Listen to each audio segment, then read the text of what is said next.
Test করছি? আরে হ্যাঁ, আমি ভালো করেই পরীক্ষা করছি। আমি তো বাসায় কিছু বলতে পারবো না। আর কয়েকটা দিন পরে বলে একটা সময় যাক। আর কয়দিন পর করতে করতে 1 বছর হয়ে গেছে, আর কবে জানাবো তুমি? হ্যাঁ, বাচ্চা কাচ্চা যখন জন্ম নিবে তোমাকে আব্বা আব্বা বলে ডাকবে তখন।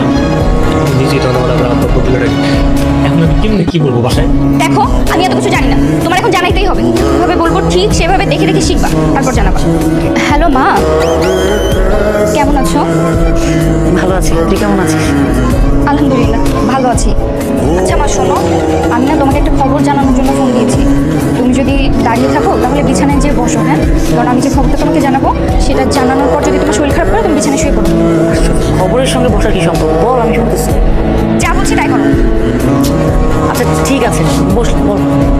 আসলে মা, আমি ফার্স্ট ইয়ারে থাকতে অন্য একটা ছেলেকে বিয়ে করেছি, আর আমরা একই বাসাতেই থাকি। এখন আমি প্রেগনেন্ট, তোমরা নানা নানি হতে চলেছো আর আমি মা হতে চলেছি।